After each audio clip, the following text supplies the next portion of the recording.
Human ಮೆಟಾನ್ಯೂಮೋ virus ಸದ್ಯ ವಿಶ್ವದಾದ್ಯಂತ ಆತಂಕವನ್ನು ಸೃಷ್ಟಿಸಿದೆ. ಚೀನಾದ ಕರೋನಾ ವೈರಸ್ ಇಡೀ ದೇಶದಲ್ಲಿ ಸಾವಿನ ಮರಣ ಮೃದಂಗವನ್ನು ಬಾರಿಸಿ ಜನರಲ್ಲಿ ಆತಂಕ ಮೂಡಿಸಿತ್ತು.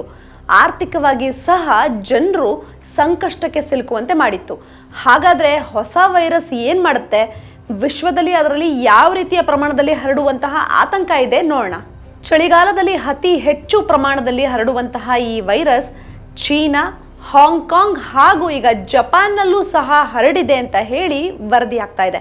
ಆದರೆ ವಿಶ್ವಸಂಸ್ಥೆ ಮಾತ್ರ ಡೋಂಟ್ ವರಿ, ಕರೋನಾ ರೀತಿ ಅತಿ ಹೆಚ್ಚು ಸಮಸ್ಯೆಯನ್ನು ಇದು ಒಡ್ಡಲ್ಲ ಅನ್ನುವಂತಹ ಸ್ಪಷ್ಟನೆ ನೀಡುತ್ತದೆ.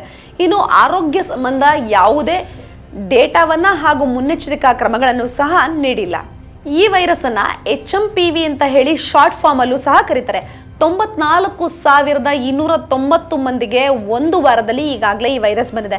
ಇನ್ನು ಈವರೆಗೂ ಬಂದಿರುವಂತಹ ಕೇಸ್ಗಳನ್ನು ಗಮನಿಸೋದಾದರೆ ಜಪಾನ್ನಲ್ಲಿ 71,380 ಜನರಿಗೆ ಈ ವೈರಸ್ ಕಾಣಿಸ್ಕೊಂಡಿದೆ.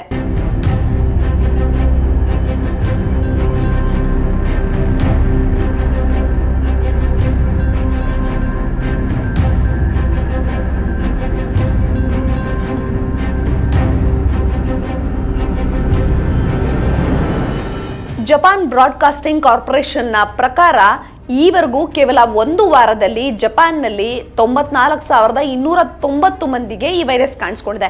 ಇನ್ನು ಈ ಸೀಸನ್ನಲ್ಲಿ ಬಂದಿರುವಂತಹ ಈ ವೈರಸ್ನ ಲಕ್ಷಣಗಳು ಬರೋಬ್ಬರಿ 7,18,380 ಮಂದಿಗೆ ಕಾಣಿಸ್ಕೊಂಡಿದೆ ಅಂತ ಹೇಳಿ ವರದಿ ಮಾಡಿದೆ. ಇನ್ನು ಇದರ ಭೀಕರತೆಯನ್ನ ಖಂಡಿತ ಕನ್ಸಿಡರ್ ಮಾಡಬೇಕಾಗುತ್ತೆ. ಈ ವೈರಸ್ ಕಳೆದ ಸೀಸನ್ನಲ್ಲಿ, ಅಂದರೆ ಇದು ಚಳಿಗಾಲದಲ್ಲಿ ಅತಿ ಹೆಚ್ಚು ಕಾಣಿಸಲಿದ್ದು, ಕಳೆದ ಸೀಸನ್ನಲ್ಲಿ ಸಾಕಷ್ಟು ಮಂದಿಯನ್ನ ಸೋಂಕಿನಿಂದಾಗಿ ಸಾವಿನ ಕದ ತಟ್ಟುವಂತೆ ಮಾಡಿದೆ. ಹ್ಯೂಮನ್ ಮೆಟಾನ್ಯೂಮೋ ವೈರಸ್ ಹೊಸದಲ್ಲ, ಕಳೆದ 20 ವರ್ಷಗಳಿಂದ ಹಳೆಯದಾಗಿದೆ. ಮೊದಲ ಬಾರಿಗೆ 20 ವರ್ಷಗಳ ಮುಂಚೆ ಕಾಣಿಸ್ಕೊಂಡಿತ್ತು. ಹ್ಯೂಮನ್ ಮೆಟಾನ್ಯೂಮೋ ವೈರಸ್ಸು ಅತಿ ಹೆಚ್ಚಾಗಿ ಮಕ್ಕಳಲ್ಲಿ ಹಾಗೂ ವಯಸ್ಸಾದವರಲ್ಲಿ ಕಾಣಿಸ್ಕೊಳ್ಳುತ್ತೆ. ಇನ್ನು ಶೀತ ಇದ್ದಾಗ ನಿಮಗೆ ತಿಳಿದೇ ಇದೆ, ಕರೋನಾ ಸಂದರ್ಭದಲ್ಲೂ ಅಷ್ಟೇ, ಈ ಹೊಸ ವೈರಸ್ಸಲ್ಲೂ ಅಷ್ಟೇ, ಶೀತದ ಸಂದರ್ಭದಲ್ಲಿ ಶೀತ ಹೆಚ್ಚಾಗ್ತಿರುವಂತಹ ಈ ಹವಾಮಾನದಲ್ಲಿ ಸಾಕಷ್ಟು ಜನರಿಗೆ ಅತಿ ಹೆಚ್ಚು ಪ್ರಮಾಣದಲ್ಲಿ ಕಾಣಿಸ್ಕೊತಾ ಇದೆ. ಚೀನಾ ಮಾತ್ರ ಖಂಡಿತ ಡೋಂಟ್ ವರಿ, ಈ ವೈರಸ್ಸಿಂದ ಏನೂ ಆಗಲ್ಲ, ಕಳೆದ ವರ್ಷದ ಸಾವು ನೋವಿಗೆ ಕಂಪೇರ್ ಮಾಡಿದ್ರೆ ಈ ವರ್ಷ ನಾವು ಪಕ್ಕಾ ಸೇಫ್ ಅಂತ ಹೇಳಿ ಕೈ ಬೀಸ್ತಾ ಇದೆ. ಆದರೆ ಇದರ ಲೆಕ್ಕಾಚಾರವನ್ನು ನೀವು ನೋಡಿದ್ರೆ, ಕೆಮ್ಮಿದ್ರೆ, ಸೀನಿದ್ರೆ ಒಬ್ಬರಿಂದ ಮತ್ತೊಬ್ಬರಿಗೆ ಈ ವೈರಸ್ ಟ್ರಾನ್ಸ್ಫರ್ ಆಗುತ್ತೆ. ಹಾಗಾಗಿ ಎಚ್ಚರಿಕೆ ಅಗತ್ಯವಾಗಿದೆ. ಹ್ಯೂಮನ್ ಮೆಟಾನ್ಯೂ ವೈರಸ್ ಹೇಗೆ ಅಂತ ಹೇಳಿದ್ರೆ, ಇದರ ರೋಗ ಲಕ್ಷಣಗಳನ್ನು ತಿಳಿಬೇಕಾಗತ್ತೆ. ಜ್ವರ, ಕೆಮ್ಮು, ನೆಗಡಿ ಹಾಗೂ ಗಂಟಲ ಸಮಸ್ಯೆಗಳು ಕಂಡು ಬಂದಾಗ ಸಾಮಾನ್ಯವಾಗಿ ಕರೋನಾ ಎಲ್ಲ ಲಕ್ಷಣಗಳು ಸಹ ಇದರಲ್ಲಿ ಕಾಣ್ಬರುತ್ತೆ. ಇನ್ನು ಮುನ್ನೆಚ್ಚರಿಕೆಯೂ ಅಷ್ಟೇ, ಮಾಸ್ಕನ್ನು ಧರಿಸೋದು, ಸಾಮಾಜಿಕ ಅಂತರವನ್ನು ಕಾಯ್ಕೊಳ್ಳೋದು ಹಾಗೂ ಸೋಂಕು ಬಂದಾಗ ಸಾಕಷ್ಟು ಸುರಕ್ಷಿತ ಪ್ರದೇಶದಲ್ಲಿ ಪ್ರತ್ಯೇಕವಾಗಿರುವುದು. ಸೊ ಹಾಗಾಗಿ ಕರೋನಾ ಹಾಗೂ ಹೊಸ ವೈರಸ್ ಸಾಕಷ್ಟು ಆತಂಕ ಬರುತ್ತಾ, ಕರೋನಾ ರೀತಿ ಇದರಲ್ಲೂ ಸಹ ಭೀಕರತೆ ಕಾಣಬೇಕು ಅನ್ನುವಂತಹ ಅಂತ ಕಾಣ್ತಾ ಇದೆ. ಇನ್ನು ಮತ್ತೊಂದು ಮುಖ್ಯ ಪ್ರಶ್ನೆ ಅಂದರೆ, ಇದು ಬಂದಿರೋದು ಚೀನಾದಲ್ಲಿ, ಹಾಂಗ್ಕಾಂಗ್ನಲ್ಲಿ, ಜಪಾನ್ನಲ್ಲಿ.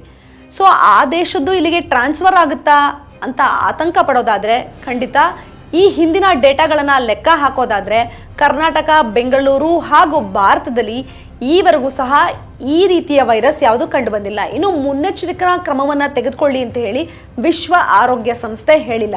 ಹಾಗಾಗಿ ಸದ್ಯಕ್ಕೆ ಟೆನ್ಷನ್ ಬೇಡ, ಎಚ್ಚರಿಕೆ ಸದಾ ಇರಲಿ. ಜೊತೆಗೆ ಯಾವುದೇ ವೈರಸ್ ಆಗಲಿ ಆರೋಗ್ಯದ ಬಗ್ಗೆ ಮುನ್ನೆಚ್ಚರಿಕೆ ಹಾಗೂ ಅದು ನಿಯಂತ್ರಣಕ್ಕೆ ಬರದೇ ಇದ್ದರೆ ಕೂಡಲೇ ತಜ್ಞರನ್ನ ಹಾಗೂ ವೈದ್ಯರನ್ನ ಭೇಟಿ ಆಗೋದನ್ನ ಮಾತ್ರ ಮಿಸ್ ಮಾಡಬೇಡಿ.